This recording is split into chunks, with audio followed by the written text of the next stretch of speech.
જય દીપો જય દીપો જય દીપો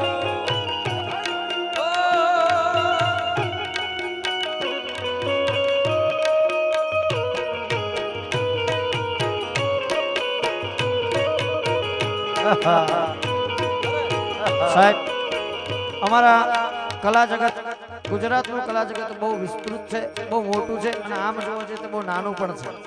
હા, એટલે કલા જગતમાં છીક ખવાય ને તો એકબીજાને ખબર પડી જાય એવું અમારું આ નાનું એવું કલા જગત છે. અને એમાંય ઘણા કાંઠા કલાકારો એકબીજાના ભાઈની જેમ રહે છે સાહેબ. અને એમાંય ગમન ભુવાજી બધા એ કલાકારોને પોતાના નાના ભાઈની જેમ રાખે છે.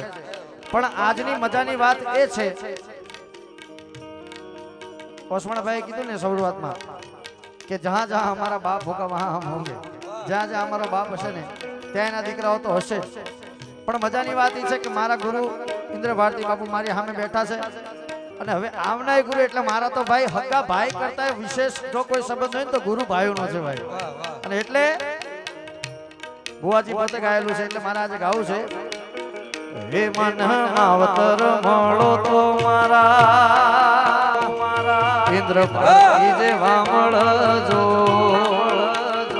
એ મને ગુરુ રે મળો તો મારા ઇન્દ્ર ભારતી જેવા મળજો. એ ભુવાના અંતરનું માને બા, હે મારા મોતેડાનું માને બા.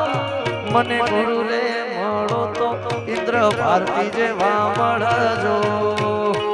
ગુરુજી અને બાપુ અમારા કલા જગતમાં આ એક કલાકાર એવો છે કે 1 વર્ષ સુધી લખનભાઈ ગાવાનું બંધ કરી દે ને તો એની નામના એની સેલિબ્રિટી બાપુ એનું એ જો 1 વર્ષ પછી પાછું ગાવાનું ચાલુ કરે ને તોય પાછી પબ્લિક એની વાહે ગાંડી ગાંડી ને ગાંડી. આ એક કલાકાર એવો છે, સ્ટેજ ઉપર ઊભા હોય તો હીરો લાગે યાર. હા, હીરો 100%. અને એને કેવા કેવા ગીતો ગાયા છે. દીપો ના મળી હોતો મારી, દીપો ના મળી હોતો મારું શું થાત. દીપો ના મળી હોતો મારું શું થાત. અંતરની વાત ભુવા એને જઈને કહો.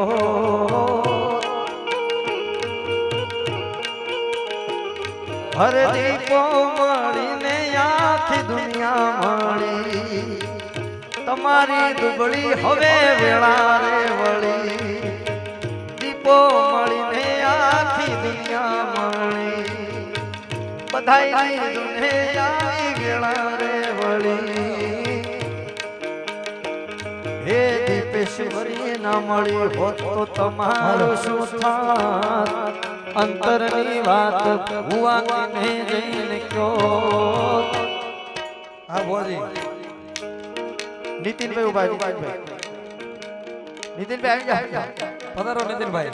કારણ કે જેટલા પણ કલાકારો અહીંયા છે બધા આવી જાઓ. આપણે છેલ્લે મોજ કરાવવાની હોય કારણ કે બાપુએ રજા આપી દીધી. ઉભા થઈ જાઓ.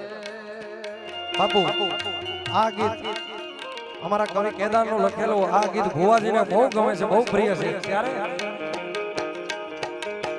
મોગલ આવશે રે મોગલ આવે આવે બાપ આવે આવે બાપ આવે આવે બાપ. એ દીપો આવશે રે મોગલ આવશે રે. દીપો ને કેજે એ મોગલ ને કેજે ભેળિયા વાળી ભેળી આવશે. એ મેલડી ને કેજે ભેળિયા વાળી ભેળી આવશે.